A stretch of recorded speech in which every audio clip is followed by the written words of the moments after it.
evaluación, que ahorita estoy preparando ya los formatos. Bueno, entonces hemos Sí, estado revisando, ¿verdad? En estas últimas clases un poco algunos aspectos de ergonomía y pues hemos platicado sobre algunos métodos de evaluación ergonómica. Em, Todo esto, digamos, de los métodos de evaluación es parte de la recolección de evidencias de trastornos musculoesqueléticos, porque al final, pues lo que queremos es que si vamos a llegar donde una alta dirección a pedir que nos den recursos, digamos, o que nos aprueben hacer, digamos, pilotos con las personas o comprar equipos, pues que no vayamos solo con intuición, pues que vayamos con algún tipo de evidencia que nos permita que nos crean, ¿verdad? Entonces, otra cosa que nos puede funcionar, aparte de aplicar pues algún método de evaluación ergonómica, es calcular unos indicadores que se llaman tasa de incidencia y tasa de prevalencia. Estos indicadores lo que hacen es que dan una noción de cuánta gente se ha enfermado en un año, digamos, en relación al total de tiempo trabajado en ese año y cuántas personas tenemos que están enfermas, aunque no necesariamente la enfermedad sea en el año que estamos valorando. Entonces, la fórmula es como está acá, ¿verdad? Estas fórmulas han sido propuestas por NIOSH y la fórmula original de Estados Unidos, pues lo que hace, ¿verdad? Es que multiplica la cantidad de personas, digamos, que se enfermaron en 2024, por decirlo así, por 200.000 horas. Estas 200.000 horas es el periodo de la cantidad de tiempo que trabajarían 100 personas en Estados Unidos en un año, ¿verdad? Porque la jornada laboral de Estados Unidos es diferente a la nuestra. ¿Y por qué se hace así por 200.000? Porque este indicador en Estados Unidos lo utilizan para poder comparar a diferentes empresas en términos de este mismo índice. Entonces así, aunque las empresas tengan tamaños diferentes, ya con ese factor todo se ajusta como que fueran empresas donde estuvieran trabajando 100 personas tiempo completo. Entonces ese indicador de IR lo que dice es cuántos accidentes nuevos tuvimos por 100 personas trabajando un año completo eh, en una jornada americana, ¿verdad? Si nosotros lo quisiéramos ajustar a una jornada laboral salvadoreña, tendríamos que ocupar la fórmula que está en rojo, donde en lugar de 200.000 tenemos 220.000, ¿verdad? Porque nuestra jornada pues es un poco más larga. Y el índice de prevalencia pues es similar, solo que ahí pues no son los casos nuevos, sino que son todos los casos que están activos ese año, ¿verdad? Ya sea que se originaron en ese año o que vienen del año pasado. Entonces, aquí pues unos ejemplitos, entonces veamos este, dice, Icontex tiene una planilla de 70 empleados, estos empleados trabajan 50 semanas al año, 44 horas a la semana. En 2017 hubieron 3 casos de trastornos musculoesqueléticos y un operario se incapacitó por 3 meses. Este operario empezó su incapacidad en el 2016 en diciembre y pues se finalizó hasta 2017 por síndrome cervical por tensión. Entonces, ¿cuál es el índice de incidencia IR y el índice de prevalencia PR para el 2017? Entonces, acá, por ejemplo, yo primero lo hice con base en la fórmula americana, ¿verdad? Que tiene 200.000 horas. Entonces, es bien fácil. Para el índice de incidencia tenemos que tomar en cuenta únicamente la gente que se enfermó en el año que estamos calculando. Entonces, en el 2017, pues hubieron 3 casos nuevos, digamos, únicamente. Entonces sería 3, ¿verdad? Porque son 3 casos nuevos por los 200.000 dividido entre el total de horas que trabajaron las personas en ese año. Entonces dice aquí que se trabaja 50 semanas al año, 44 horas y son 70 empleados. Entonces 50 por 44 por 70 y al hacer esto pues me da 3.96. ¿Qué significa ese número? Que en 2017 hubieron 3.96 casos nuevos de trastornos musculoesqueléticos aproximadamente por cada 100 empleados contratados a tiempo completo. Entonces, alguien puede decir, sí, pero la empresa no tiene 100 empleados, tiene 70. Y eso es correcto, ¿verdad? Pero la fórmula lo hace de esa manera para que si nosotros nos comparamos con otra empresa más pequeña o más grande, todos nos comparemos en el mismo orden, porque no es lo mismo tener 3 casos en una empresa de 10 empleados, o sea, la misma gravedad, ¿verdad? A tener 3 casos en una empresa de 100. Entonces, para evitar como esa confusión de quién está peor, quién está mejor, es que se multiplica por ese factor de 200,000 y así pues todos son comparables. Y luego pues en el índice de prevalencia, lo que cambia, ¿verdad? Es que en lugar de 3 consideramos 4 casos. ¿Por qué? Porque tenemos los 3 casos que se originaron en el 2017, más el operario que se incapacitó desde el 2016, pero que en el 2017 sí incapacitado. Entonces, ese es un caso que todavía está activo, digamos, en 2017, por lo tanto, acá ya no serían 3, sino que serían 4. Y pues el denominador es el mismo, porque siempre son 70 empleados, 50 semanas y 44 horas. Entonces ya con eso pues calculamos el índice y nos da 5.19. Entonces eso significa que en ese año pues aproximadamente hubieron 5.19 personas enfermas de trastornos musculoesqueléticos por cada 100 empleados a tiempo completo. Si lo hiciéramos con las fórmulas ajustadas a una jornada laboral salvadoreña, es decir, con 220,000 horas semanales, anuales, perdón, eh, pues los cálculos cambian un poquito, ¿verdad? Y pues pasamos de 3.96 a 4.28 y de 5.19 a 5.71. Al final, pues los números no son tan diferentes, ¿verdad? Y lo que transmiten es lo mismo. Entonces, este indicador, yo lo que puedo hacer, ¿verdad? Es monitorearlo, digamos, anualmente para ir monitoreando cómo las acciones que yo tomé o si no hice nada, ¿verdad?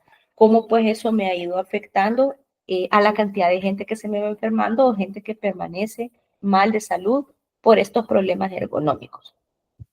Estos indicadores se pueden calcular para toda la empresa, así como se ha hecho aquí, o se pueden calcular incluso por departamento. Entonces, si fuera por departamento, yo aquí tendría que poner los accidentes de las personas, perdón, los trastornos musculoesqueléticos de las personas de ese departamento y aquí en lugar de poner los 70 empleados que son toda la planta, tendría que poner únicamente las personas que trabajan en esa área. Digamos, en operaciones y sistemas somos 13, entonces, y aquí uno se enfermó, ¿verdad? De trastornos musculoesqueléticos, entonces aquí sería 1 y aquí seríamos 13, ya no el total de empleados, por ejemplo, de la UCA. Entonces, estos son otros 2 indicadores que pueden servir para recolectar o ver de qué es necesario pues hacer algo. Otra cosa puede ser también, ¿verdad? Analizar encuestas de síntomas o hacer entrevistas. Puede ser que las personas estén experimentando molestias físicas y que no necesariamente sepamos, ¿verdad? Entonces, podemos pasar encuestas o entrevistas para que la gente exprese, pues ahí, si está padeciendo, pues algún tipo de dolor, fatiga muscular, digamos, o algo, pues que sugiera, ¿verdad?, que necesitamos hacer una intervención. Más lo que pudimos haber recopilado al aplicar, pues, algunos de los métodos formales de evaluación de riesgos ergonómicos. Entonces, una vez ya nosotros pues tenemos evidencias, el siguiente paso es, y aquí sería paso número 5, es implementar las mejoras. En ergonomía, como muchas de las mejoras implican trabajar con la gente, ¿verdad? Para que la gente cambie sus hábitos o proponerles que usen equipo, diferentes sillas o que hagan las cosas de una manera diferente, muchas veces va a haber resistencia al cambio.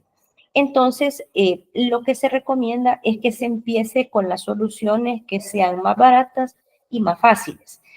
Normalmente, como esto se trabaja mucho con las personas, nunca se implementa de un solo, sino que se hacen pequeños pilotos.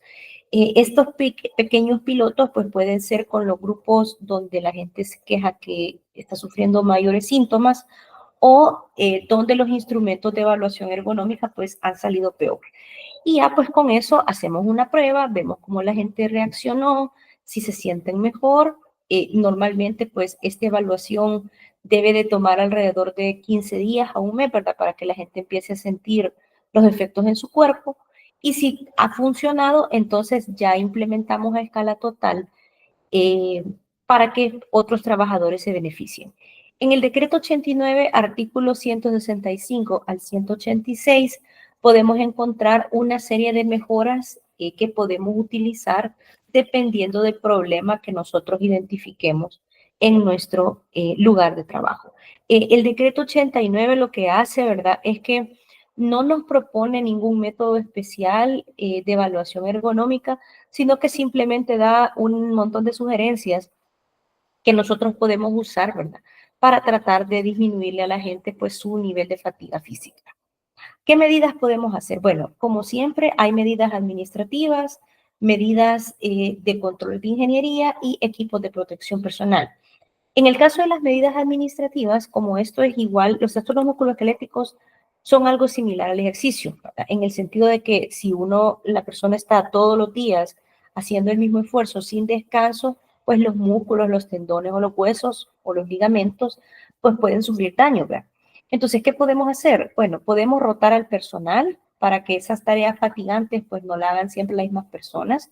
Podemos reducirle el tiempo de exposición, es como ir al gimnasio, en lugar de ir al gimnasio 2 horas, pues vamos nada más 1 hora.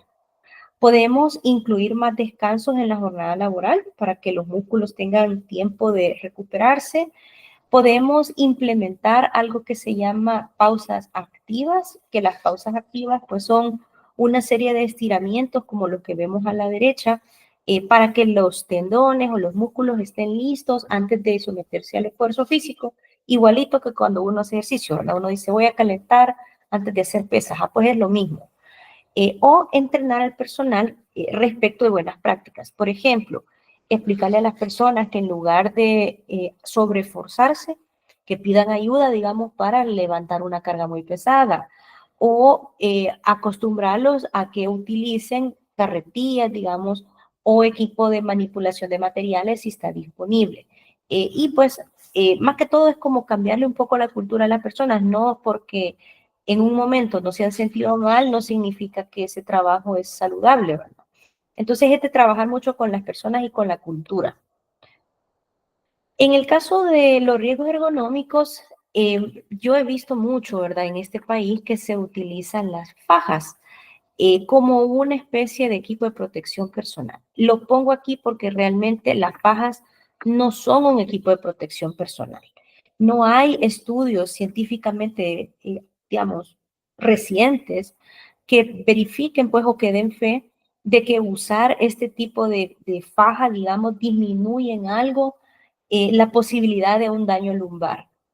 Las fajas lo que hacen es que como generan una mayor compresión en la zona de la espalda, pues lo que hacen es que dan una sensación de falsa seguridad, pero para nada disminuyen el esfuerzo físico que pueden hacer los músculos o la posibilidad, digamos, de un desgarre o de un problema a nivel de columna. Entonces, al contrario, ¿verdad? Más que proteger a una persona, muchas veces lo que se hace cuando se da esto es que la gente pues se siente sobreconfiada, digamos, de que no le va a pasar nada y termina lastimándose. Y las fajas en realidad son equipos, bueno, no son ni equipos, son dispositivos médicos que normalmente los ortopedas indican, ¿verdad?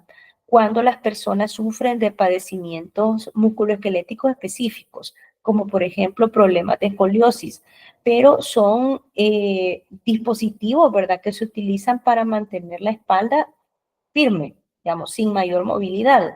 No son de uso permanente y son mientras la persona se recupera de sus lesiones. Pues en ningún momento están pensadas para disminuir, digamos, o que la gente haga fuerza. Pues la gente tiene que tener reposo mientras está usando eso. Entonces no es para nada un equipo de protección. Por lo tanto, en nuestra legislación tampoco aparece exigencia de dar a los trabajadores eso, ¿verdad? Porque no hace nada por los empleados, ¿verdad? Lo que sí es equipo de protección personal en caso de riesgos ergonómicos son cosas como alfombras ergonómicas. Estas alfombras tienen textura, así como se puede ver en la imagen, y se le dan a las personas que pasan mucho tiempo paradas. Estas alfombras, por esas texturas, generan una especie de micromovimientos a nivel de las piernas y esto pues mejora la circulación y disminuye la fatiga. Otro equipo son los guantes antivibración. Esto se le puede dar a las personas que utilizan herramientas de poder como pulidoras, rotomartillos, para tratar de disminuir el efecto nocivo de la vibración en los tejidos del cuerpo, que eso da problemas de circulación también. O en el caso de las personas que tienen que arrodillarse para hacer algún trabajo, como en almacenes, pues darles rodilleras para que no estén, digamos, lastimando sus rodillas en la jornada laboral. O sea, esos son EPPs ergonómicos.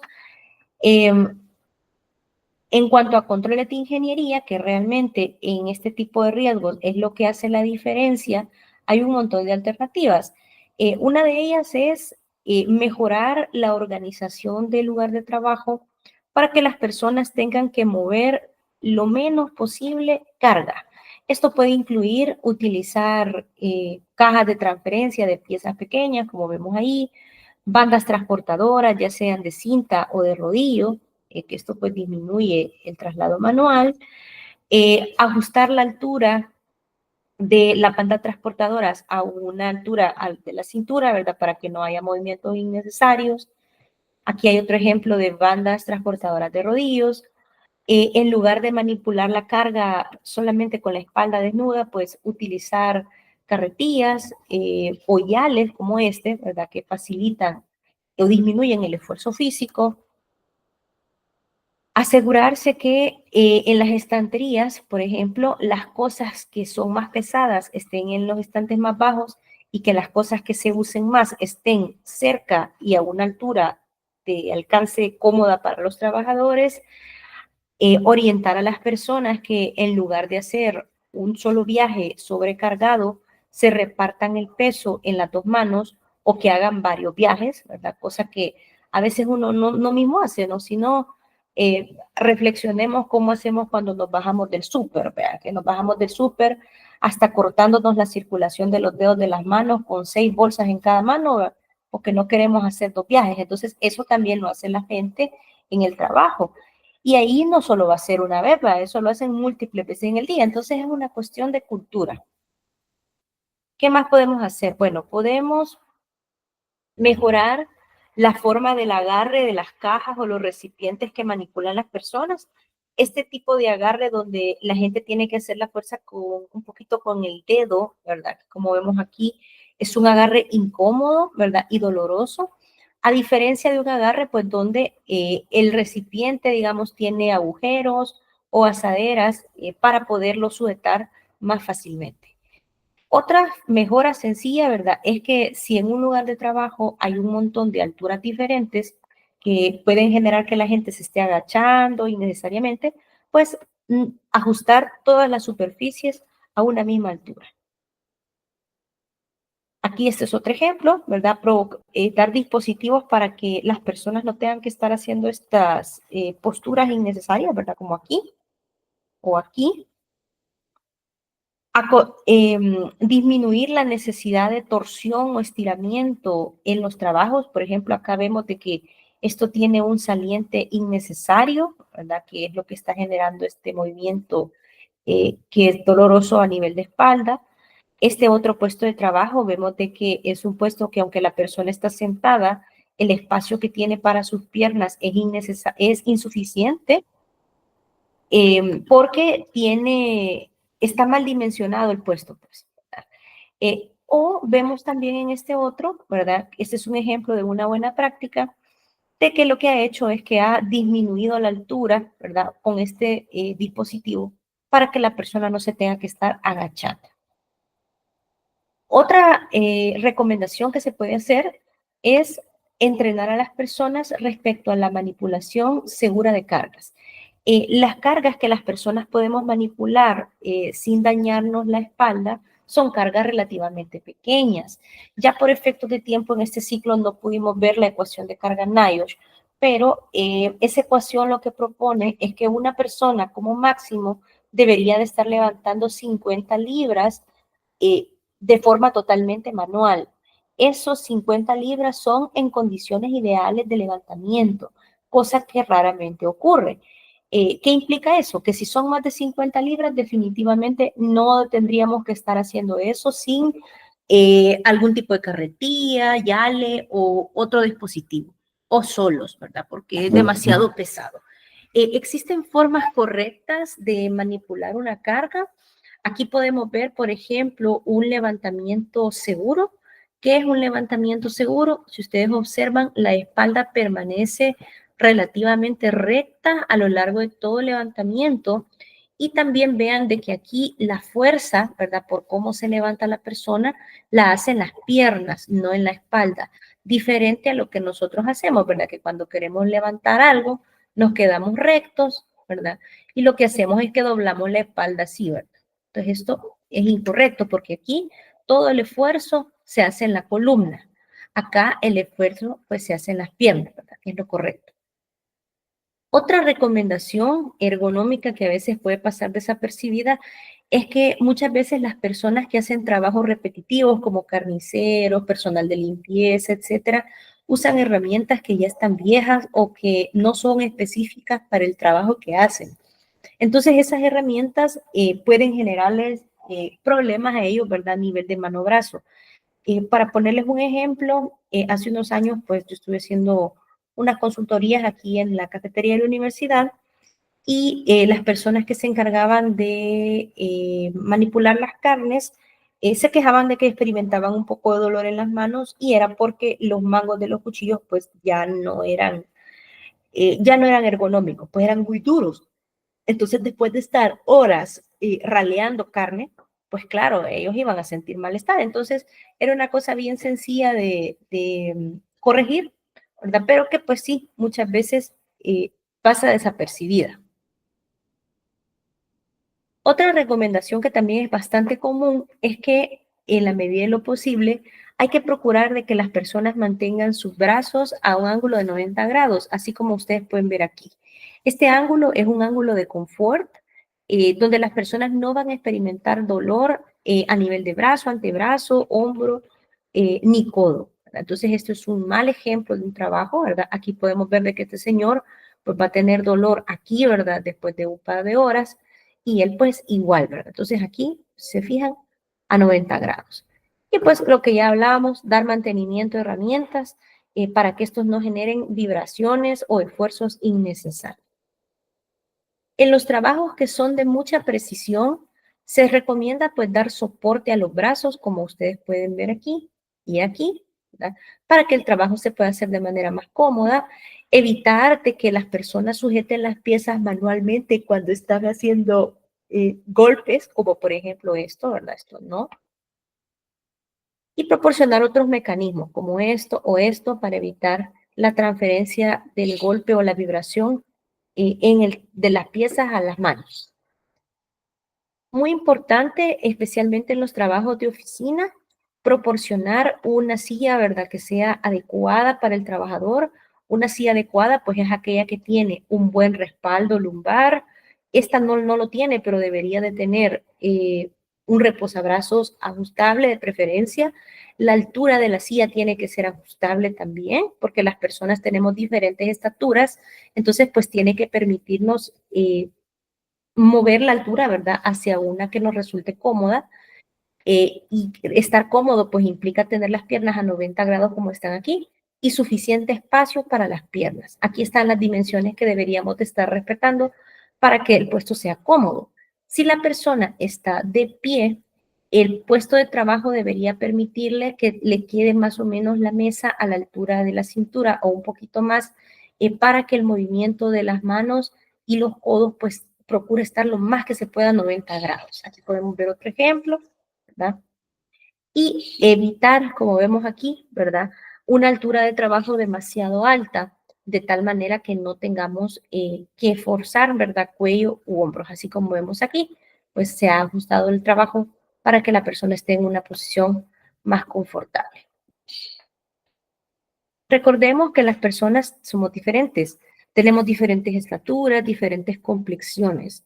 Entonces hay que asegurar pues que los puestos de trabajo se ajusten para que las personas más pequeñas o más grandes se sientan cómodas al hacer el trabajo. Entonces acá vemos que aunque se le ha puesto una tarima, ¿verdad? Es algo que permite disminuir la diferencia de altura, evitando este tipo de estiramientos. Y aquí pues es ese señor que es más grande, entonces un puesto de trabajo que es adecuado a sus proporciones. Hay algunos trabajos donde las personas tienen que estar casi siempre de pie. En esos trabajos se puede poner una silla más sencilla como esta, solo para que las personas puedan tener descanso eventualmente.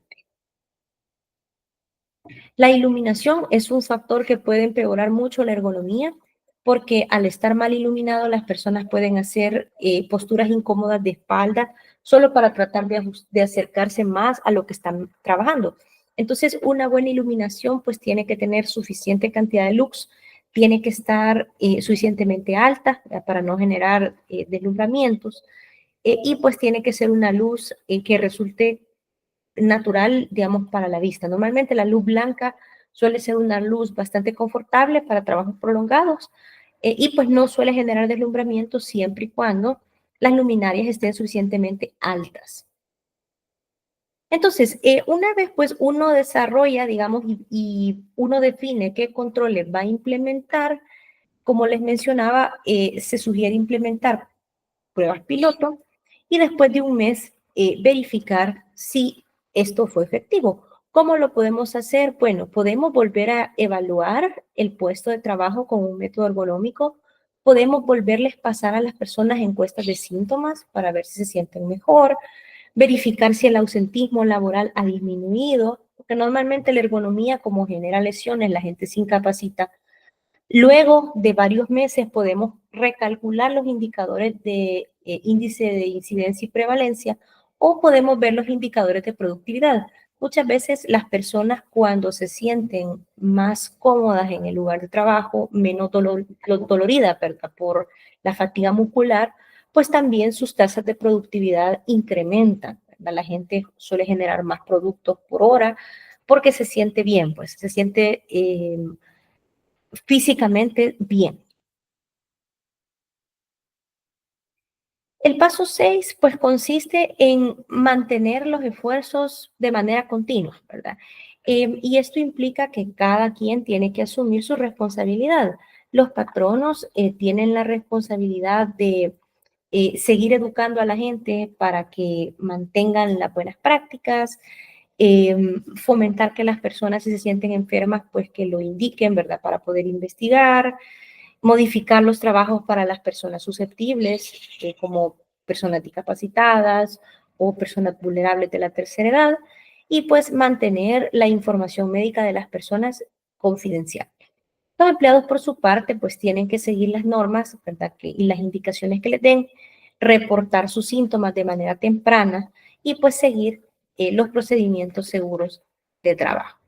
Y ya pues finalmente, una vez implementados los controles y fomentada la cultura, pues hay que seguir manteniendo las buenas ideas, ¿verdad? Entonces, en ese sentido, las personas pues tienen que recibir entrenamiento periódico y por lo menos una vez al año o a medida de recordatorio, ¿verdad? De cómo hacer bien su trabajo y de manera segura. Se tiene que promover que las personas pues reporten, ¿verdad? Sus malestares, dar a conocer las mejoras que se han alcanzado, digamos, para que la gente se motive y darle libertad a las personas para que se expresen y pues si se sienten mal, ¿verdad? Que lo digan para que se puedan tomar acciones. Entonces, no es simplemente de, ay, vamos a ir a aplicar el método Rula y ya estuvo, ¿verdad?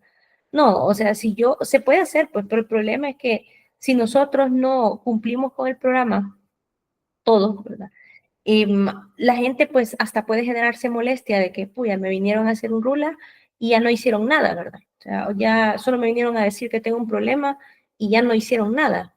Entonces, no, la idea de este programa ergonómico es no solamente ir a medir de que hay un problema y desarrollar controles, sino que también que las personas que están en el trabajo sean más proactivas, ¿verdad? Y que si ellas se están sintiendo enfermas, pues que se sientan con la libertad de decirlo y de proponer ideas para que el Comité de Seguridad y Salud Ocupacional pues les pueda apoyar a que se mejore su situación, que ya no solo sea, ay, el comité nos tiene que hacer y nos tiene que resolver la vida, sino que es yo como empleado, como yo sé las cosas que me hacen daño en mi trabajo, y yo sé que esto que estoy sintiendo no es normal, pues yo también me puedo ver en la libertad de buscar en Internet, como hay tantos recursos que hay, ¿verdad? Buscar en Internet o hacer una sugerencia que después se va a tomar en cuenta para que mi situación esté mejor. Bueno, entonces eso es con respecto a ergonomía. Vamos a hablar ahora ya un poco del último tema, ¿verdad? Que es la identificación de peligros. Y para eso, pues quisiera quizás empezar un poco mostrando lo que va a ser la tarea para que entremos en contexto y comprendamos un poco mejor el contenido que vamos a ver. En la tarea final es hacer pues un perfil de riesgos por puesto de trabajo. Esto es describir cuáles son esas condiciones que están afectando a un trabajador que le pueden hacer daño, ¿verdad? Pero no solo describirlas, sino que también valorar, ¿verdad? Su riesgo y proponer, pues, soluciones, ¿verdad? Esta actividad, digamos, de la identificación y evaluación de riesgos es algo que es obligatorio para todas las empresas en este país, para todos los puestos de trabajo. Entonces, ustedes lo que deben hacer, ¿verdad? Esta actividad pues la van a poder hacer individual o en pareja, como ustedes gusten. Y pues como cualquier otra tarea, pues tiene que tener sus portadas, conclusiones y referencias. Entonces, la tarea, ¿verdad? Tiene que tener algunas cosas. En primer lugar, ustedes lo que tienen que hacer, ¿verdad? Es hacer lo que se conoce como un perfil de riesgos de puesto de trabajo. El perfil, bueno, esa es la tarea, ¿verdad? Un perfil de riesgos. El perfil de riesgos necesita que primero nosotros conozcamos qué es el puesto de trabajo que estamos evaluando o cuáles son las diferentes tareas que hace una persona en ese puesto. Entonces, aquí voy a dividir quizás la pantalla.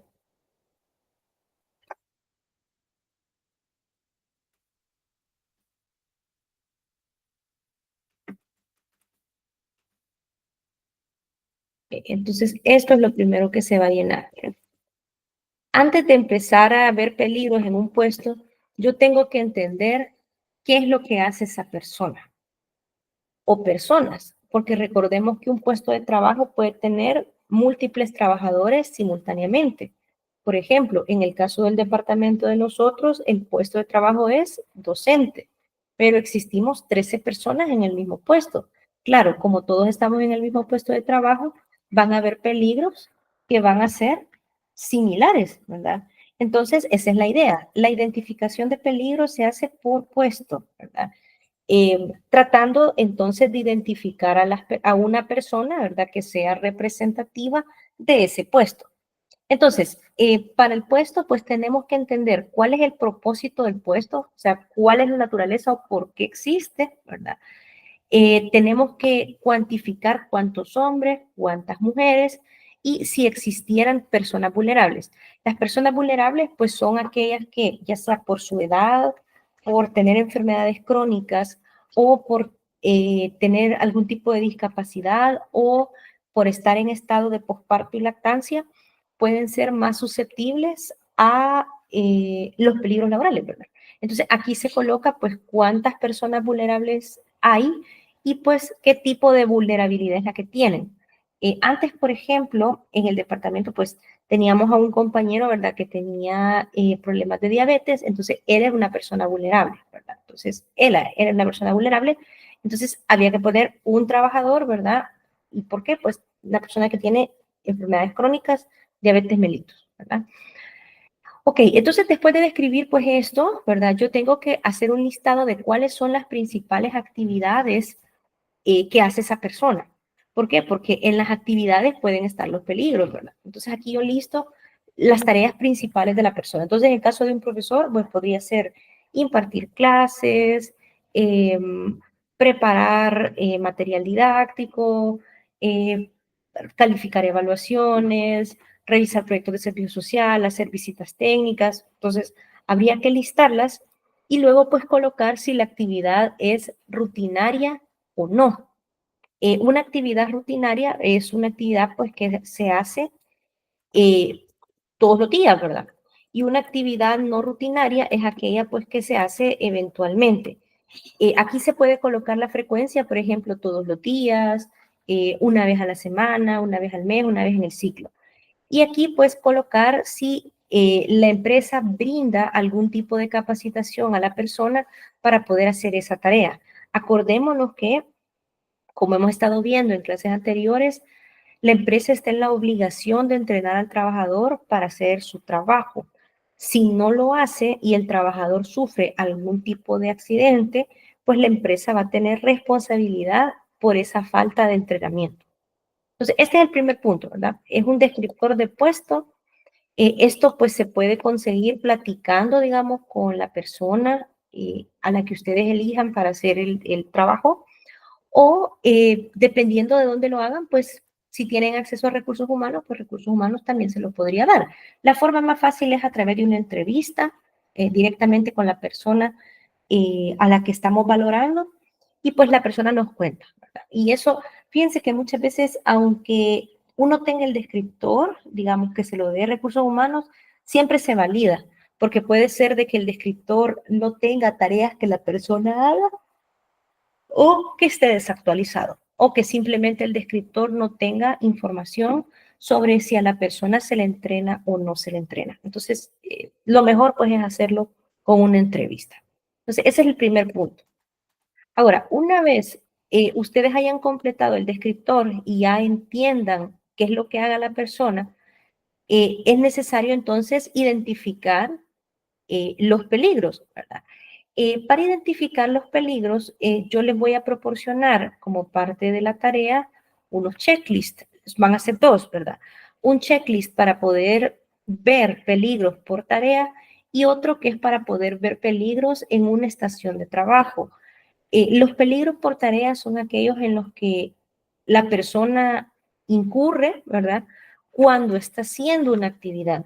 Por ejemplo, en el caso mío, que soy profesora, yo podría ser, digamos, un peligro, tipo de peligro, digamos, qué sé yo, eh, riesgo biológico, digamos. Por ejemplo, ¿va?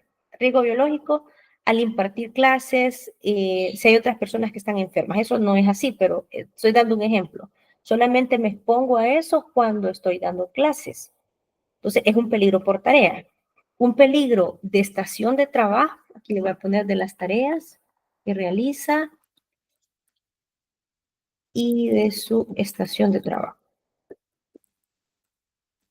Un peligro de estación de trabajo es un peligro que está ahí y que yo me expongo a él solo por el hecho de estar en mi lugar de trabajo, por ejemplo, en mi oficina. Si hubiera un estante que no está anclado a la pared, solo por el hecho de estar yo en mi oficina, independientemente de lo que yo esté haciendo, ese peligro está ahí y yo me expongo a él. Entonces yo les voy a proporcionar dos checklists que les pueden servir para poder identificar, ¿verdad?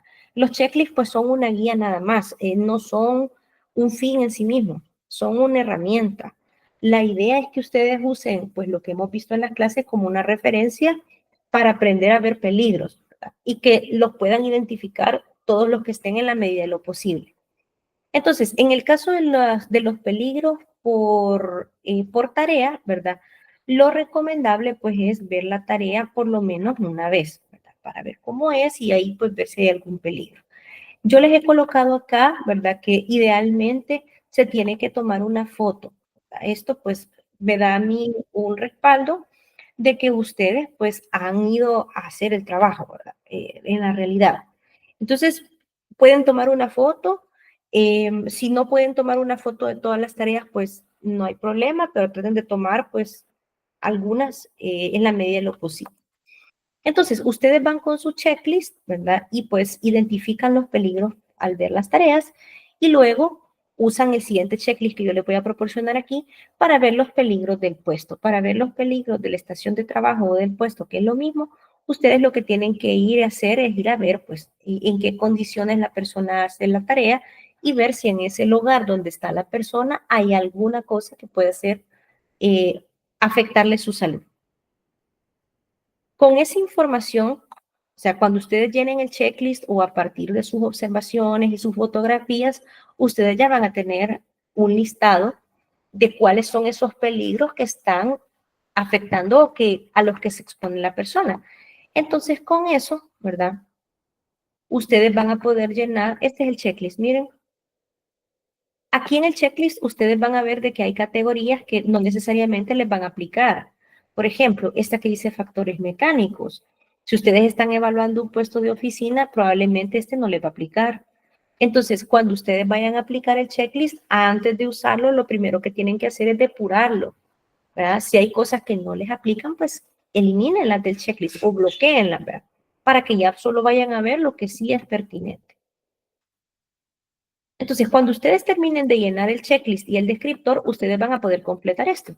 Este formato es, en esencia, la tarea, el perfil de riesgo. Digamos que lo que está antes es necesario para poder llenar esto. Entonces, esta ficha es como un resumen de las condiciones peligrosas y los riesgos que hay en un lugar de trabajo. Entonces, aquí versión sería versión 01, ¿verdad? Porque es la primera vez que ustedes lo van a hacer, la fecha. Si esto les lleva varias páginas, pues qué página es. Entonces, la descripción del puesto, que esto lo van a hacer a partir del descriptor que levanten, a qué departamento pertenece el puesto, el nombre, cuántos empleados están en ese puesto, cuántas mujeres, cuántos hombres, hay trabajadores vulnerables, cuántos, qué condiciones de vulnerabilidad hay, como les decía, enfermedades crónicas, embarazo, lactancia, discapacidad, tercera edad, el propósito del puesto y las tareas clave. ¿Ya? Entonces, llenamos esto. Luego, vean que en el apartado número 2 dice resumen de mediciones higiénicas.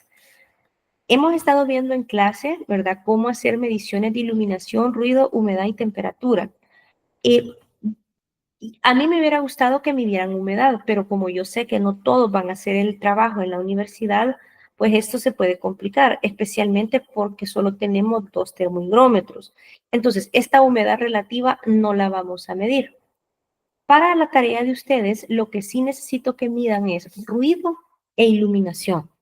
Ahora, el ruido, pues eso ya lo vimos en clase, ¿verdad? Y cómo se tiene que hacer. Recuerden que la medición de ruido no es un único valor. Ustedes tienen que tomar lecturas, ¿verdad? Dependiendo si el ruido es estable o inestable, entre 150 a 250. Y también tienen que explicar cuántos puntos de observación van a haber. Recuerdan, yo les decía, si ustedes me van a observar a mí, que soy profesora, ustedes tendrían que tener 2 puntos de observación. Un punto donde yo doy las clases y otro en mi oficina. Y para cada punto habría que tomar o 150 o 250 lecturas dependiendo si el ruido es estable o fluctuante.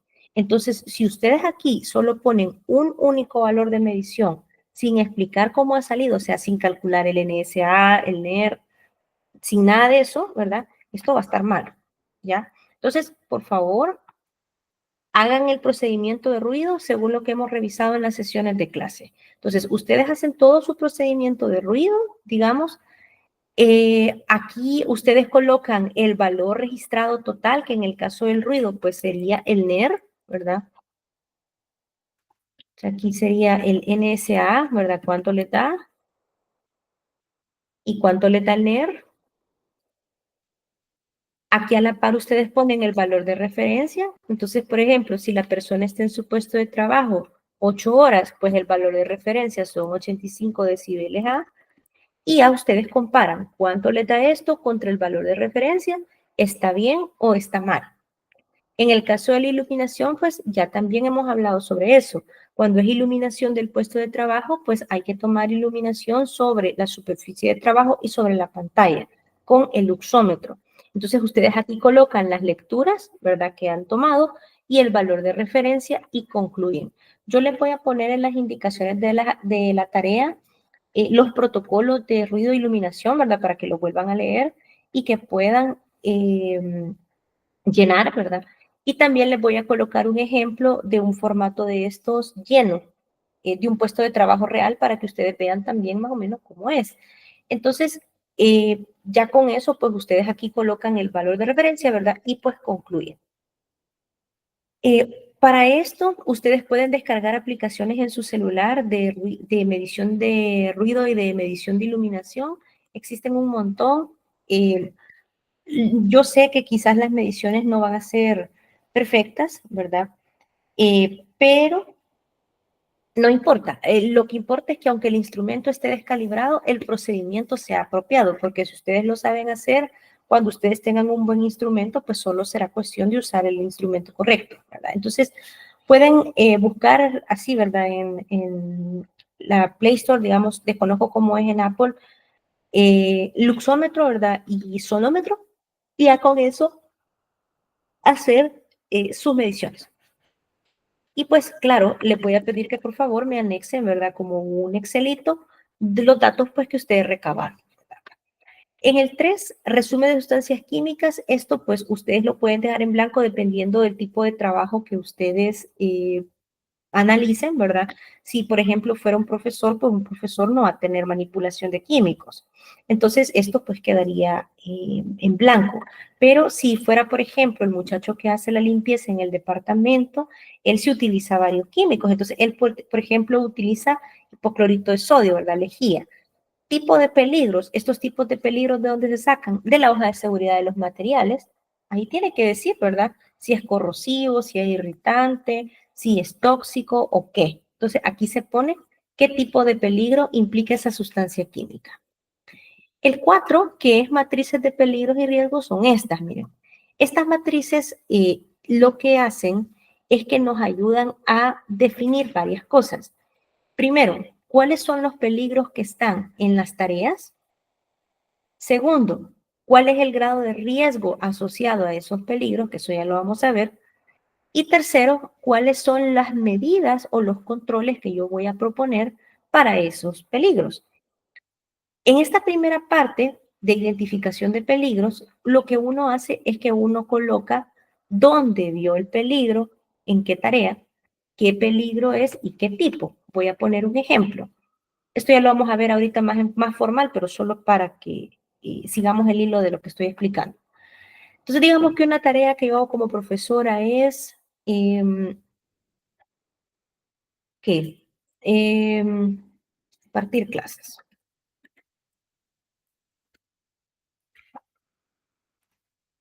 Un peligro, digamos, al que yo me puedo exponer al impartir clases puede ser, vamos a imaginar de que ustedes van a ver dónde yo estoy impartiendo la clase y que al impartir la clase, pues yo tengo que estar ajustando el cable del retroproyector y que ese cable está algo pelado. Entonces el peligro puede ser un contacto eléctrico con cable de proyector. ¿Sí? Categoría. ¿Qué tipo de peligro es? Eléctrico. ¿Sí? Entonces, esto solamente es describir los peligros. Ahora, como ustedes van a tener unas checklists, la idea de esas checklists es que les ayuden a ver esos peligros. Entonces, utilizando los resultados de sus checklists y de su propia observación del trabajo, ustedes van a poder llenar esto. Ok. Entonces, y así, ¿verdad? Una tarea puede tener uno o múltiples peligros, ¿ya?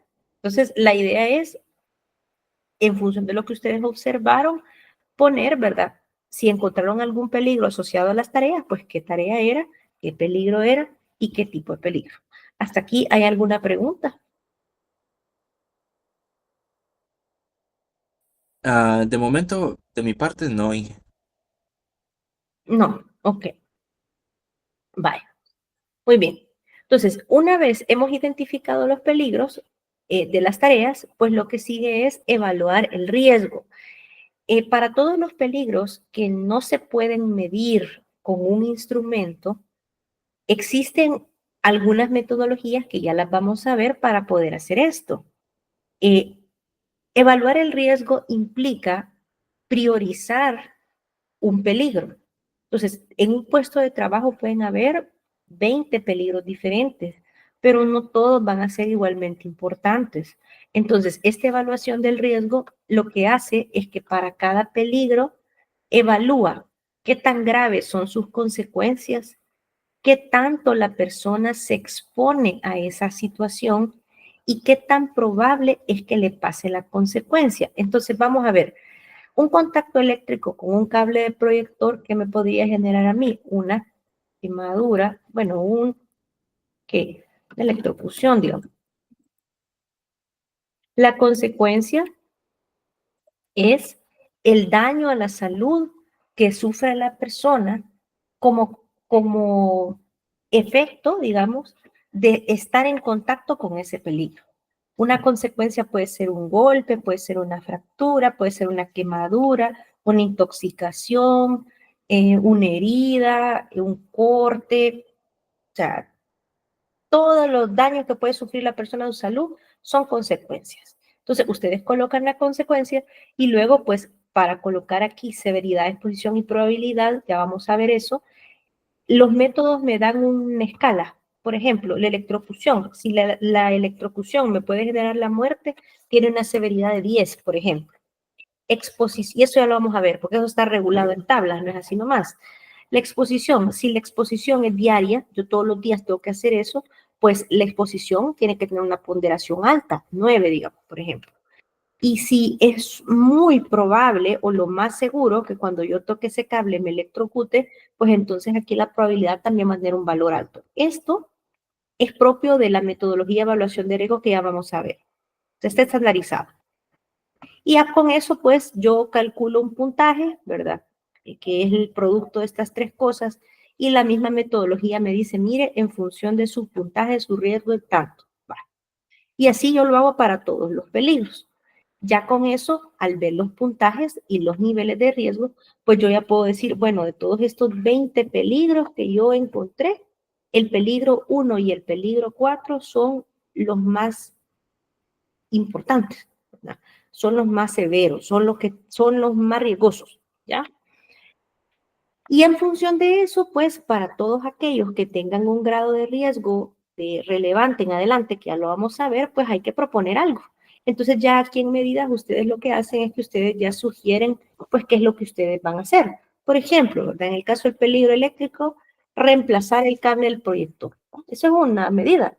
Ahora, ¿qué tipo de medida es esa? ¿Es una medida de ingeniería administrativa o EPP? Sería una medida de ingeniería porque no depende ya de lo que haga, o sea, se eliminó el problema de raíz, ¿verdad?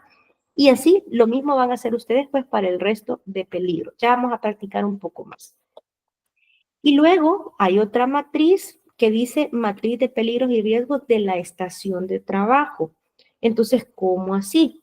Vaya, esto, por ejemplo, de la electrofusión, ¿verdad? Suponiendo en mi caso, solo me pasa cuando yo doy clases, porque solo cuando yo doy clases tengo que tocar el cable del proyector. Si yo no doy la clase, a mí eso no me va a pasar. Esta otra matriz son para peligros que están en mi estación de trabajo. Mi estación de trabajo, pues no es el laboratorio, ¿verdad? En mi caso es mi oficina. Entonces, ustedes tendrían que ir a mi oficina e ir a ver, ¿verdad? ¿Qué cosas hay en mi oficina, por ejemplo, que solo por el hecho de estar yo ahí me puede generar un daño?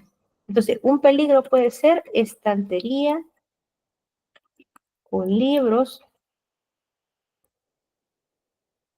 no está anclada a la pared.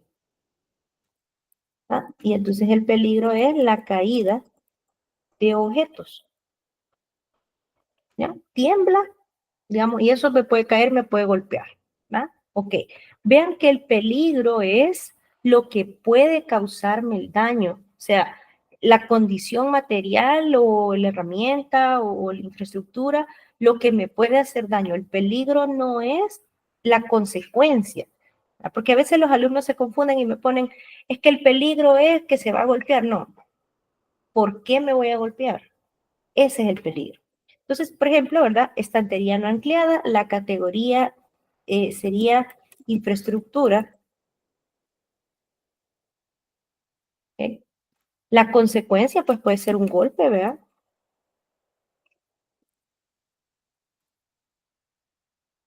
Aquí evaluamos el riesgo, todo lo demás es lo mismo, ¿verdad? Y luego, pues con las medidas, pues siempre son los tres tipos, ¿verdad? Ingeniería, administrativo y EPP. Entonces, si se fijan, las dos matrices son complementarias porque en una yo voy a poner peligros que yo hago por el hecho de hacer un trabajo, por un asociado específicamente a una tarea puntual, mientras que en el otro yo voy a poner condiciones que estén en la estación o en el sitio donde la persona tiene que estar para hacer su trabajo. ¿De acuerdo? ¿Tienen alguna pregunta respecto a las dos matrices? ¿Cuál es la diferencia entre una y la otra?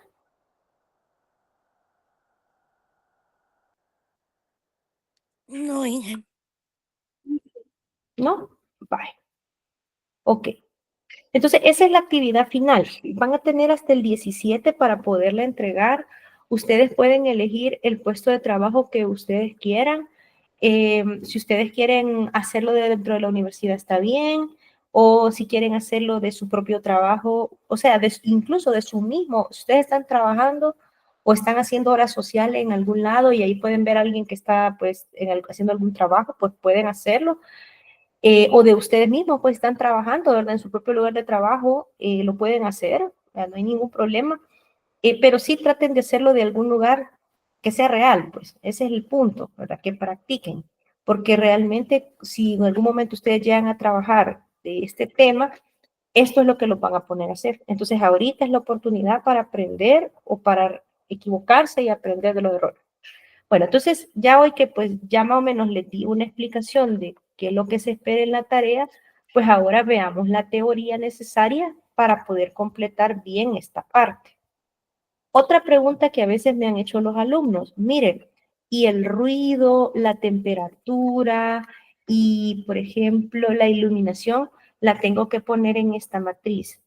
Vaya, esta matriz sirve para priorizar peligros y proponer acciones eh, para los peligros, ¿verdad? Eso está bien.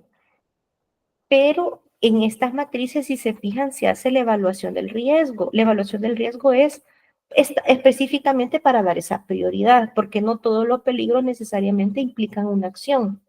Especialmente cuando las empresas tienen recursos limitados, solamente aquellos peligros que son de alto riesgo son los que se trabajan, pues porque, pues sí, o sea, no hay dinero infinito, ¿verdad? Entonces, los peligros de iluminación, temperatura y ruido no es que no sean relevantes, como no, si son relevantes y si hay que hacer cosas, pero esos peligros para evaluar si hay que hacer algo o no, yo no tengo que hacer esto de la severidad, exposición y probabilidad, es innecesario. En el caso del ruido, iluminación, temperatura, para darme cuenta si está bueno o malo y si yo necesito hacer algo, ¿qué es lo que tengo que hacer? Medir, comparar con la ley y en función de eso decidir, pues. O sea, no tengo que andar viendo ningún método subjetivo, porque este método que se usa aquí para evaluar el riesgo es un poco subjetivo, ¿verdad? Yo tengo que darle una puntuación a la probabilidad, una puntuación a la exposición. Es un poco subjetivo, pero en el ruido no hay lugar a la subjetividad.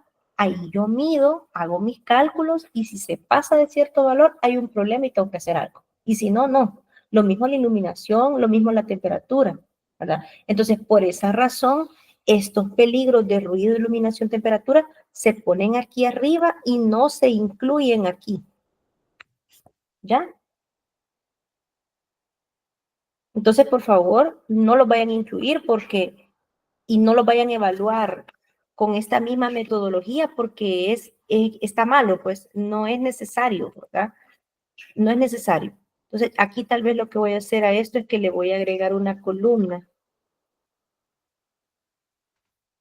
la que diga acciones recomendadas o controles.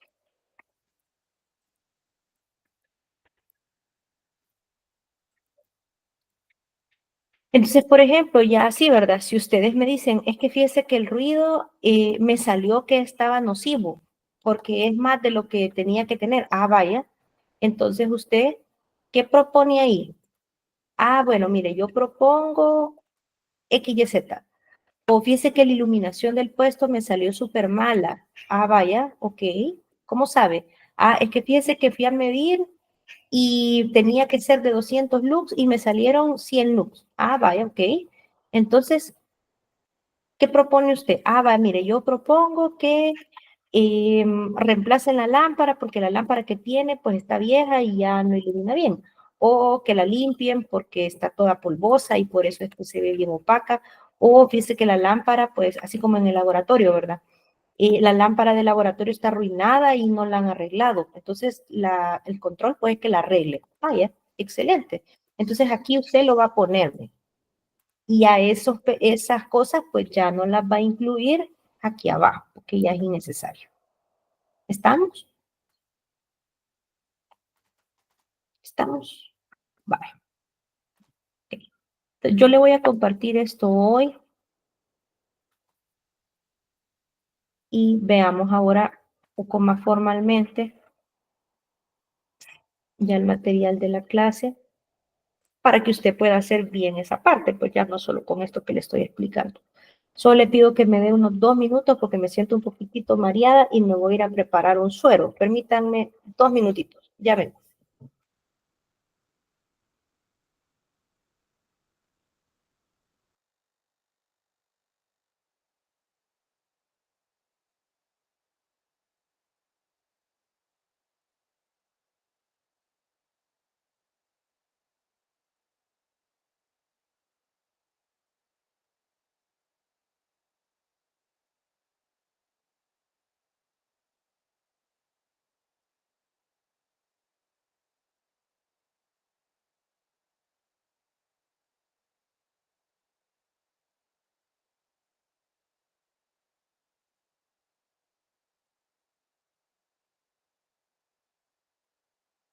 Para mientras me esperan, les voy a poner un pequeño video para que terminemos de entender la diferencia entre peligro y riesgo.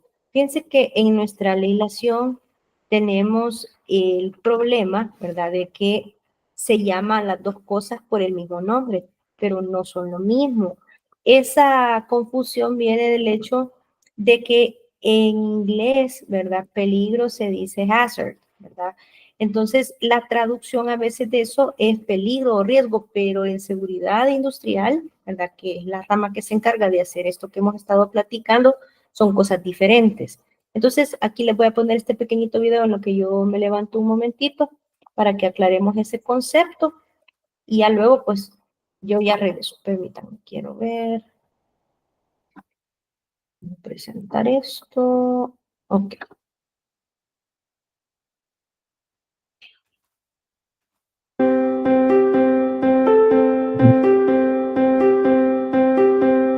En este video te quiero mostrar una dinámica que usamos para explicar a los trabajadores la diferencia entre peligro y riesgo. Lo que hacemos es mostrarle 3 recipientes con líquidos como estos, pero los recipientes son transparentes y no tienen ningún tipo de etiqueta. Y les preguntamos entonces al grupo: ¿ustedes creen que estos líquidos podrían ser un peligro para ustedes? ¿Estos son un peligro? Ellos dicen no, solamente estos dos son un peligro. Ahora le preguntamos, ¿por qué estos son un peligro y este no? Porque este tiene agua pura y estos tienen alguna sustancia que podrán causarnos algún daño. ¿Ok? Ese es el concepto de peligro. Cualquier situación, fuente, material que me podría causar un daño. Como estos dos me pueden causar algún tipo de consecuencias negativas, estos serían un peligro. Este no, porque tomar agua pura no me va a causar ningún daño. Entonces ya tenemos el primer concepto, que es peligro. Luego, ¿cómo hicimos para saber si estos eran peligro o no? Identificando la sustancia. De ahí viene un proceso clave en los peligros. Los peligros se identifican. ¿De acuerdo? Entonces yo identifico la sustancia y ya puedo saber si es un peligro o no. Pero ahora me falta saber qué tan serios serían los daños y qué tan probable es que alguien ingiera estos líquidos. Y entramos al siguiente concepto, que es riesgo. Le decimos, si tenemos en una zona donde normalmente almacenamos agua y tenemos estos recipientes, ¿es probable de que alguien los ingiera? Sí, es probable. ¿Y qué pasaría si alguien toma esto? No, no pasa nada. En cambio, si alguien toma esta agua contaminada con tierra, podría tener un tipo de infección estomacal, diarrea, vómito. ¿Y qué pasa si alguien ingiriera gasolina? No, podría incluso hasta morirse. Ok, entonces, ¿las consecuencias son iguales? No. Allí viene otro concepto que es riesgo. ¿Cuál creen ustedes que tiene mayor riesgo? ¿El agua pura, el agua contaminada o la gasolina? Obviamente la gasolina. ¿Cómo pudieron ustedes determinar cuál era más riesgoso, cuál tenía mayor riesgo, haciendo una evaluación de las consecuencias y la probabilidad de que se ingiriera y la consecuencia de qué pasaría si lo ingieres? Eso es evaluación del riesgo. El riesgo se evalúa, se le pone un valor. A este lo descartaste, le pusiste bajo, en cambio a este le pusiste medio, a este le pusiste alto. Una evaluación, un valor al riesgo. El riesgo es eso, probabilidad por consecuencia. Combinar la probabilidad de que se materialice ese daño, ese peligro, y la consecuencia, la severidad de ese daño. Aquí sería bajo o 1, aquí sería medio o 2 y aquí sería alto o 3, dependiendo de la probabilidad y la consecuencia. Así, de una manera vivencial, práctica, interactiva y dinámica, explicamos estos dos conceptos que normalmente son un poco complicados para los trabajadores. Espero les sirva. Si tienen algún comentario, lo dejan acá en el canal de YouTube, en nuestro bot. Vamos a estar muy atentos. Muchas gracias.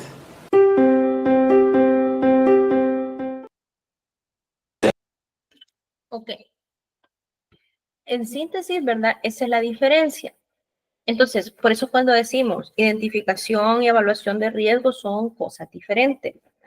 En el caso de el ruido, la iluminación, la temperatura, no es necesario hacer ese juicio subjetivo de qué tan grave es la consecuencia. No, o sea, porque en esos tipos de peligros ya hay valores de referencia, o sea, ya hay parámetros para decir si yo me paso de este parámetro, es dañino. Pero hay muchas otras cosas en las que eso pues no existe. Digamos, ustedes van a un lugar de trabajo y se dan cuenta de que no hay un pasamano, por ejemplo. Para eso no tenemos nosotros bueno, tenemos un valor o tenemos una ley que dice que debe de haber pasamano, ¿verdad? Pero las consecuencias de eso pueden ser bien variadas, pues.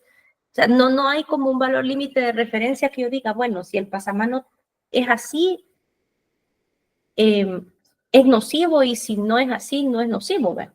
Entonces yo tengo que valorar, bueno, ok, ¿cuál es la consecuencia? ¿Qué tan probable es que alguien sufra esa consecuencia? ¿Qué tan graves van a ser los daños?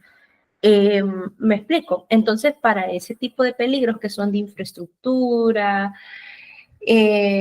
peligros de tipo eléctrico, peligros de tipo químico, por ejemplo. Entonces ahí es donde se usa este concepto de la evaluación de riesgo con una metodología como la que presentó el video, ¿verdad? Para poder definir el grado de riesgo y poder priorizar después, entre todos los peligros que yo identifique, cuáles son los que tengo que empezar a trabajar. Ahorita les comparto otra vez mi pantalla.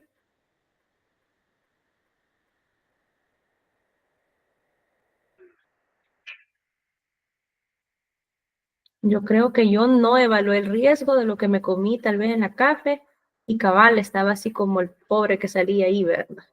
Todo enfermo del estómago. Vale, quiero ver mapa de riesgos, evaluación de riesgos, aquí está. Así que no sean como yo, por favor, no coman cosas de la café que no estén calientes. Vale, vamos a ver.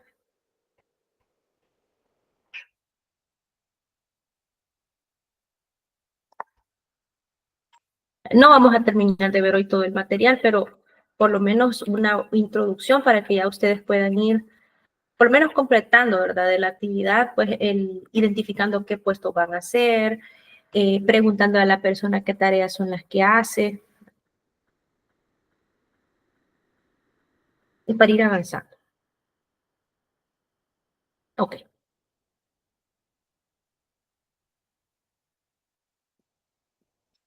En salud y seguridad ocupacional existe un proceso que se llama gestión de riesgos, que es lo que le da el nombre a la materia, ¿verdad? La gestión de riesgos es todo un conjunto de actividades que hacemos para identificar los peligros, estimar su grado de riesgo. Esto se conoce como análisis del riesgo. Después, valorar si ese riesgo es aceptable o no.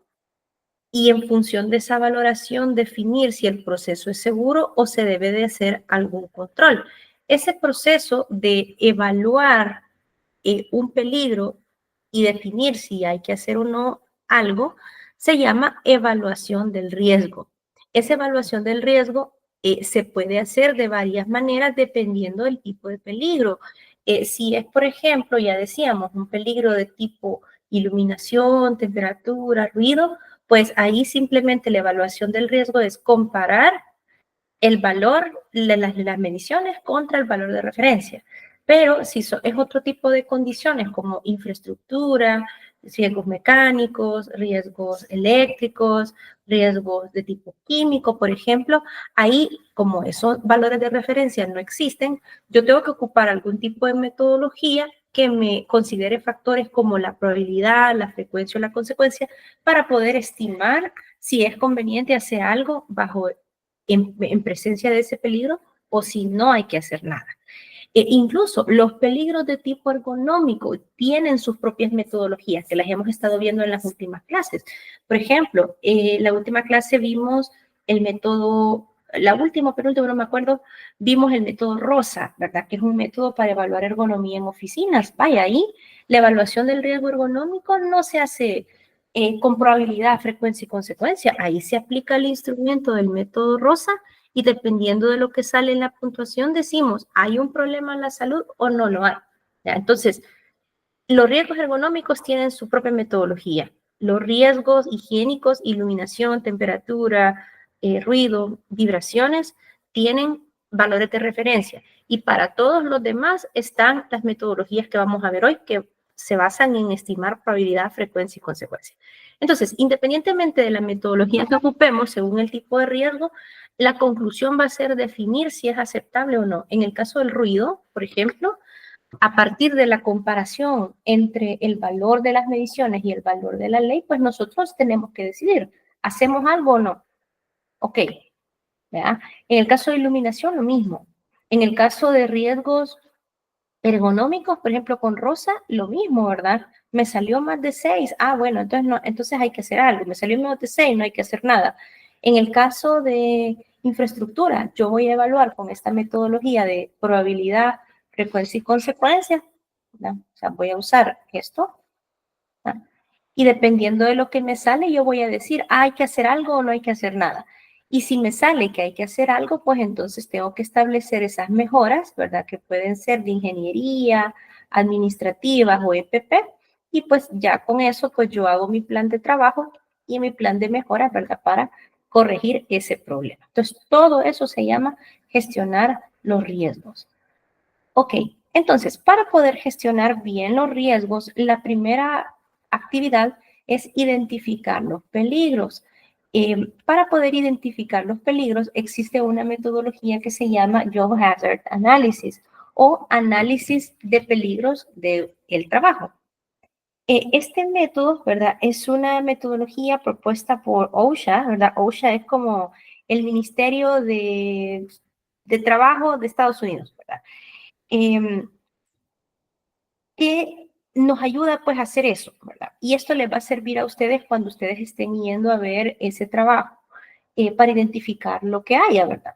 Entonces, OSHA propone este triángulo, ¿verdad? Que es como un triángulo de priorización de si en algún momento ustedes en su empresa les toca levantar esas matrices que yo les he pedido para un puesto, para todos los puestos de la empresa, ustedes se pueden empezar a ver un poco abrumados de por dónde empezar. Pues si tenemos 200 puestos, ¿a quién les agarro primero? Entonces, OSHA propone, usted debería de empezar a hacer la evaluación de riesgos a aquellos puestos donde hay un montón de enfermedades profesionales o accidentes.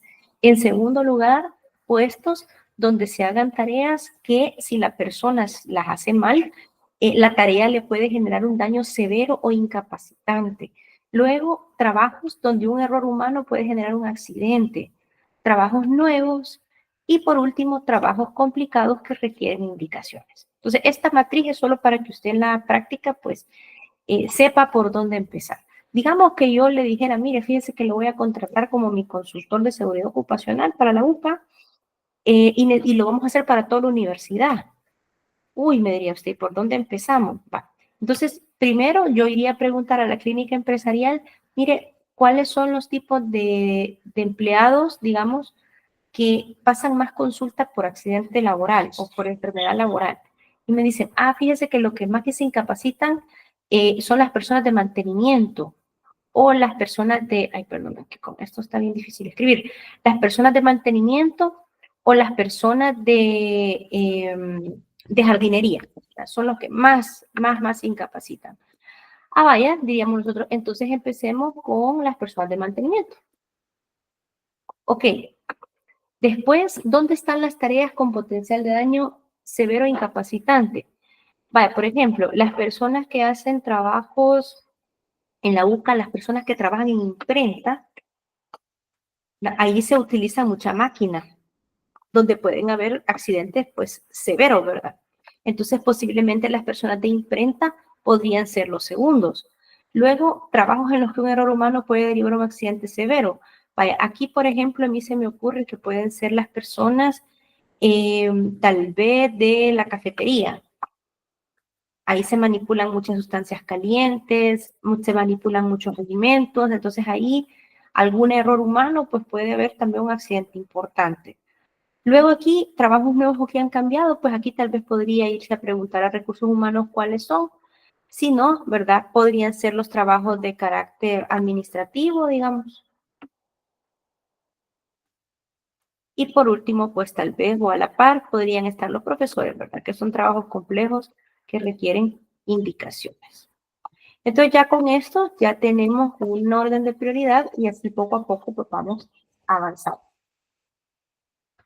¿Cómo funciona este método? Bueno, una vez establecidas las prioridades de a quién le voy a empezar a evaluar, pues yo tendría que ir, por ejemplo, imaginémonos que empezamos con las personas de mantenimiento. Entonces yo tendría que ir, ¿verdad? Y identificar pues qué tareas hace normalmente un empleado de mantenimiento. A la par, yo tendría que preguntar, bueno, y aparte de qué es lo que hacen, cuántas personas están en ese puesto y dónde lo hacen. Este primer punto es equivalente al perfil de peligros que yo al descriptor de puestos que yo les estoy pidiendo, ¿verdad? Porque necesito que entiendan, pues, qué es lo que hace la persona, ¿verdad? O sea, si yo no entiendo qué tareas hace, pues muy difícilmente voy a entender qué peligros hay ahí. Entonces, no es lo mismo que me digan, fíjense que una persona de mantenimiento es una persona que lo que hace es limpieza, a que le digan, no, una persona de mantenimiento es una persona que hace albañilería. Bien diferentes los peligros, ¿verdad? O fíjese que una persona de mantenimiento hace limpieza, albañilería y aparte de eso hace trabajos en altura, porque limpian, o sea, todas las ventanas, digamos, de todos los edificios hasta las terceras plantas. Entonces, si se fija, dependiendo ya de entendiendo qué es lo que hacen, yo ya voy viendo, hay diferentes cosas ahí, ¿verdad?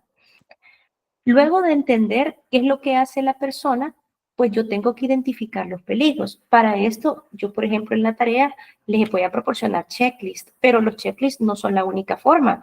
A través de la observación, las entrevistas, yo también puedo sacar peligros. Recordando, según lo que acabamos de ver el video, que el peligro es lo que puede generar un daño potencial al trabajador. Y después de listar el peligro, yo lo que tendría que hacer es describir las consecuencias de este peligro o cuál es el daño que sufriría la persona si el peligro se hace real. La primera tarea, que es identificar pues qué es lo que hace la persona, simplemente es describir las actividades rutinarias y no rutinarias. Esto se puede sacar de los descriptores de puestos, de entrevistas, ya sea a los supervisores, a los trabajadores o al o viendo pues directamente el trabajo. En el caso de ustedes de su tarea, esto no creo que lo tengan disponible, a menos que ustedes trabajen en un lugar que se los pueda proporcionar. Lo más práctico es hacer esto, ¿verdad? Hablar con el trabajador y preguntarle directamente cuáles son sus actividades y luego pues ir a ver a la persona. Y si es necesario, digamos, ustedes podrían hacer una consulta al supervisor solo para validar si las tareas que han identificado pues están bien o les hace falta alguna. Para cada puesto de trabajo, aparte de sacar las tareas, es importante entender dónde se hace porque dependiendo de dónde se realice, pues así pueden haber peligros diferentes. Cuántas personas los hacen y si hay personas vulnerables. Una vez yo entiendo cuáles son las tareas que hace una persona, lo siguiente es identificar los peligros por tarea. Para esto, ustedes se pueden contestar las siguientes preguntas. ¿En esta tarea hay algo que le pueda hacer daño al trabajador? O si no es el trabajador, algún tercero, ¿verdad? O sea, ¿quién puede ser dañado y cómo puede ocurrir ese daño? Para poder hacer esto de identificar los peligros, ustedes de forma complementaria pueden ocupar checklists, ¿verdad? Los checklists pues son una herramienta que sirve para que uno pues pueda ser bastante como exhaustivo, ¿verdad? Y que no se le pase a uno nada, pues. Ya con la práctica, digamos, uno pues simplemente a partir de la observación ya uno va viendo qué es, pero si uno está aprendiendo todavía, pues siempre es una buena idea llevar una herramienta como checklist. Yo les voy a dar unas, ¿verdad?, para su trabajo, pero no son perfectas. Ustedes pueden quitarle elementos que no les apliquen o pueden agregarle aspectos que sí sean pertinentes que no estén. En principio, la fuente, yo diría, como más importante para hacer un checklist es la legislación del país donde ustedes estén trabajando. ¿Por qué? Porque en la legislación nacional ya aparece qué cosas, pues, la ley prohíbe, ¿verdad? Según los diferentes tipos de peligros. Acuérdense que en nuestro país tenemos el decreto 89, que es el decreto técnico, donde nosotros podemos encontrar un montón de cosas que pueden servirnos para hacer nuestras checklists.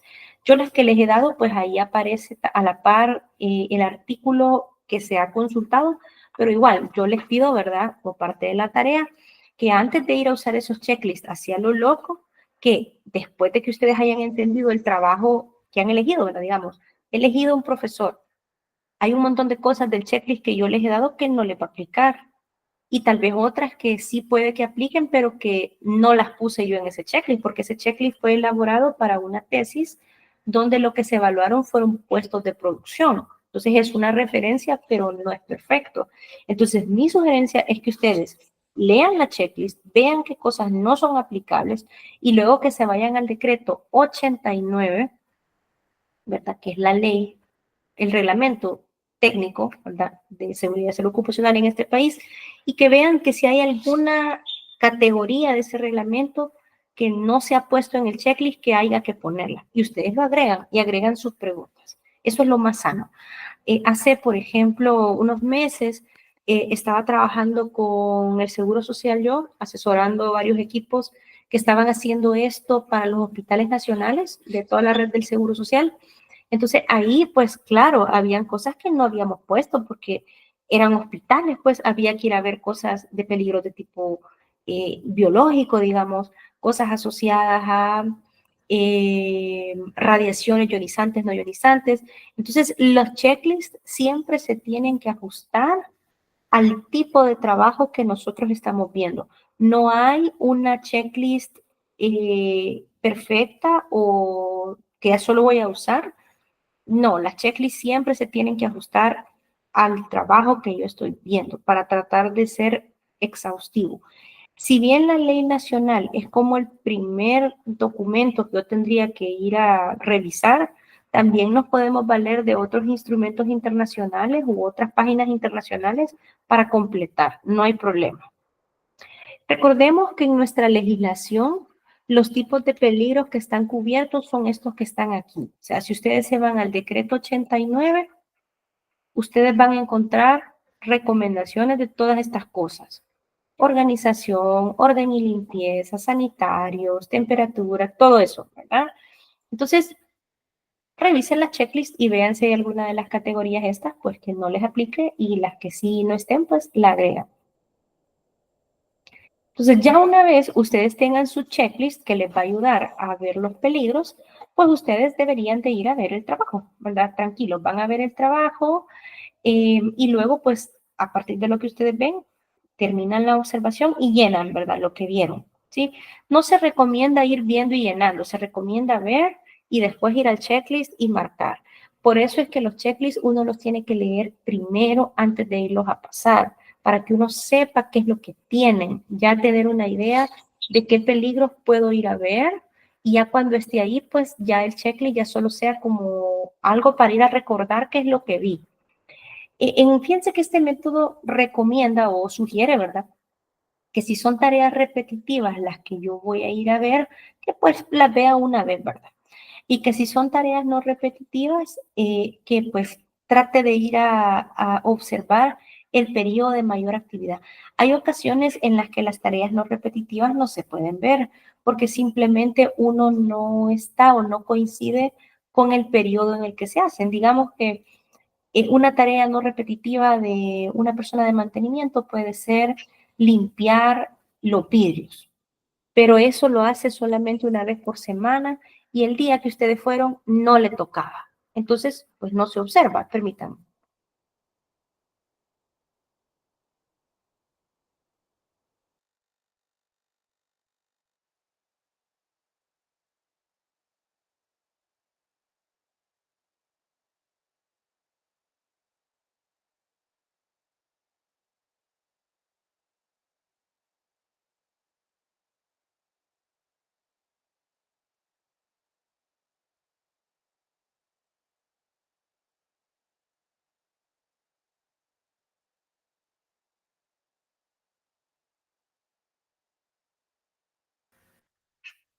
Ok. Entonces, como les decía, a veces ocurre, ¿verdad? Que son tareas no repetitivas y pues no lo vemos, pues, porque simplemente no coincide con el periodo de observación. Entonces, en ese caso lo que hay que hacer es que hay que eh, platicar con la persona para tratar de entender las tareas y a partir de eso, pues, los peligros que consideramos que estén. No te preocupes, Fede, no hay ningún problema, cuídate. En este sentido, ¿verdad? Otra recomendación que también hacen NIOSH, ¿verdad? Es observar a personas muy experimentadas y poco experimentadas para tener ambos espectros. Igual, a veces esto no es posible, entonces hay que tratar de observar a un trabajador pues que sea representativo. Y si nosotros queremos, después de observar, podemos entrevistar a las personas, pues por si les parece lógico lo que hemos identificado o si queremos recabar alguna otra información. Entonces, esto sería en el caso de ustedes en su trabajo, pues completar los checklists, ir a hacer la lista de peligro. Y en tercer lugar, pues hay que identificar los daños potenciales o las consecuencias. Recuerden ustedes que los daños potenciales pueden ser enfermedades profesionales o pueden ser lesiones, ¿verdad? Las enfermedades profesionales, recuerden que están en el Código de Trabajo. Ahí está la lista de enfermedades. Y los daños de accidentes, pues pueden ser heridas, fracturas, quemaduras, etc. Ok. Solo voy a hacer una pausa aquí. Y voy a ir a la actividad.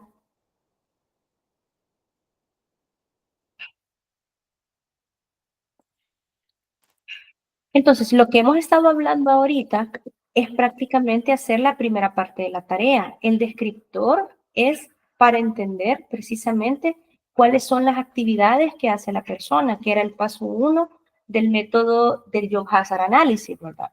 Entonces, acá, como yo les mencionaba al principio de la sesión, o más o menos a la mitad, pues en este descriptor, pues ustedes colocan el propósito del puesto, las personas vulnerables, las actividades que hace, ¿verdad?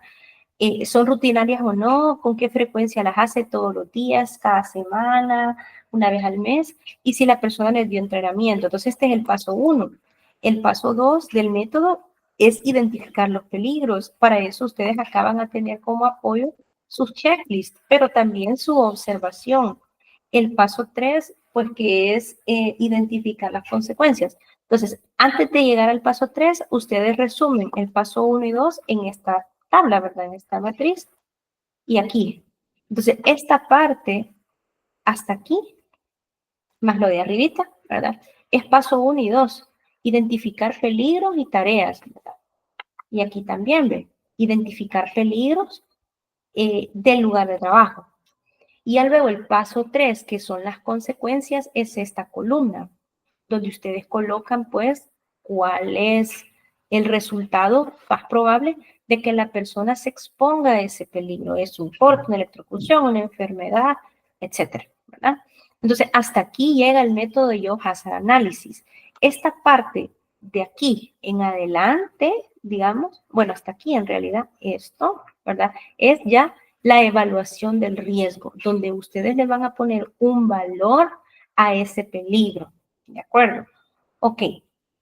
Bueno, creo que nos vamos a quedar hasta aquí. Nos vamos a quedar hasta aquí por el día de hoy. Vamos a trabajar pues esta parte de la evaluación del riesgo el día de mañana. Y esto de las medidas pues es simplemente, como les decía, retomar lo que hemos visto en clases como sugerencias, ¿verdad? De lo que ustedes propondrían en función de lo que salga aquí en la evaluación del riesgo. Bueno, quizás vamos a ver solo... Hay dos metodologías que podemos usar para evaluar el riesgo. Hay una que es bien sencilla, que solo considera 2 factores, y hay otra que considera 3. Nuestra legislación no nos dice cuál tenemos que ocupar, o sea, no nos obliga, ¿verdad?, a usar ni una ni otra. Pero yo considero, ¿verdad?, que es mejor la que yo le estoy pidiendo en el trabajo porque es un poco más completa. O sea, permite valorar el riesgo considerando un factor adicional que yo sí creo que es importante. Vamos a ver esta solo rapidito, solo para que se vayan con la idea. De los 2 métodos que normalmente se usan para evaluar los riesgos, el que aquí el Ministerio de Trabajo muchas veces enseña es este, que es el método simplificado de INST. En este método, para evaluar el riesgo de cada peligro, yo tengo que ponerme a pensar en 2 factores. ¿Qué tan probable es que ocurra la consecuencia de ese peligro? ¿Y qué tan grave es esa consecuencia? Entonces, en este método, la probabilidad tiene 3 valores posibles, alta, media o baja. Y la consecuencia puede ser ligeramente dañino, dañino o muy dañino. En la probabilidad alta es que el daño va a ocurrir siempre o casi siempre, medio es que la mitad de las veces va a ocurrir y baja es que casi nunca. En las consecuencias ligeramente dañino pues son pequeños golpes o cortes que no generan incapacidad.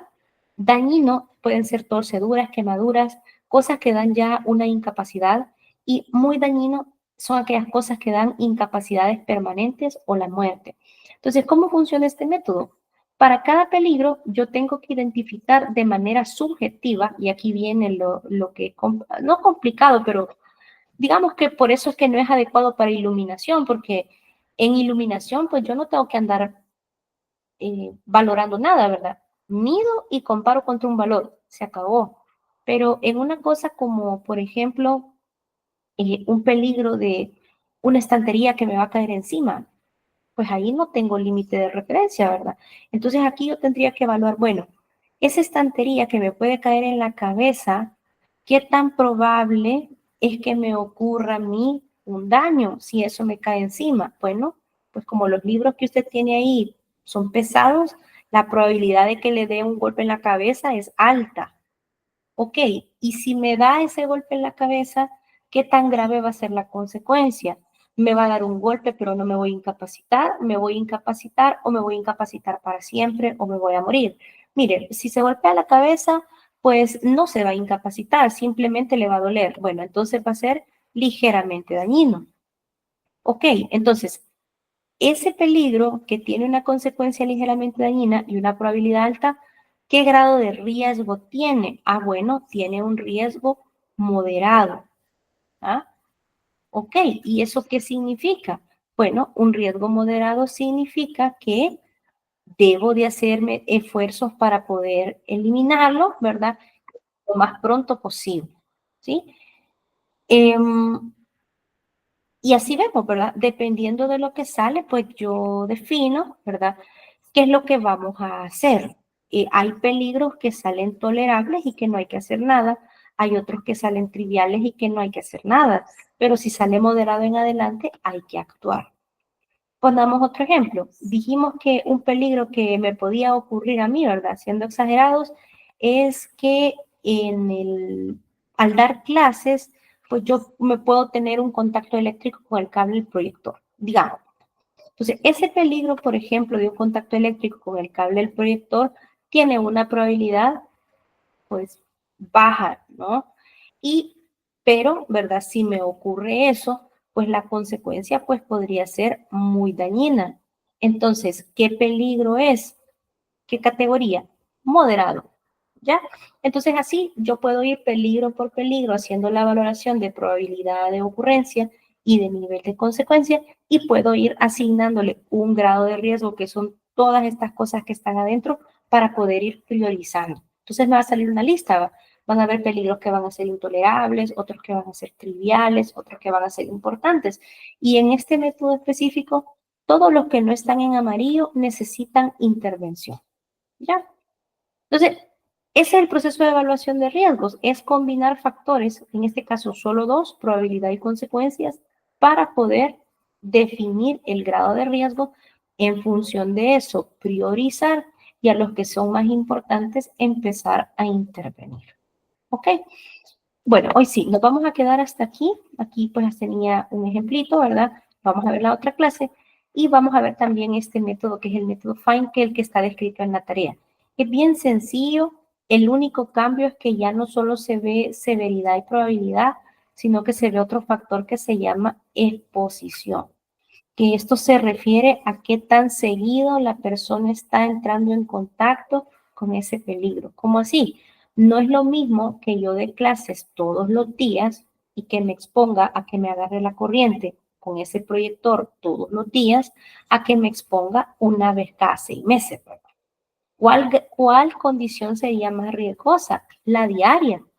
Entonces, este método FIND, por eso es que a mí me gusta más, porque es un poco más completo, porque también considera no solo la gravedad y la probabilidad, sino que ese factor de qué tan seguido la gente está ahí, pues en contacto con el peligro. Y si es algo de todos los días, pues hay que corregirlo, pues porque la gente todos los días se expone a que algo malo le pase. Ok, entonces nos vamos a quedar hasta aquí. Estas presentaciones ya están ahí en la plataforma, en el módulo de evaluación de riesgo, por si las quieren ver. Y yo pues ya en un momentito ahorita en la mañana les voy a subir las indicaciones de la actividad para que la vayan viendo. La pueden leer si gustan. Y mañana continuamos terminando esta parte de la evaluación de riesgos. Entonces, que tengan un muy buen día. Nos veríamos mañana siempre virtuales. ¿De acuerdo? Cuídense hasta mañana. Que se mejore, Inge. Adiós, gracias. Adiós. Gracias.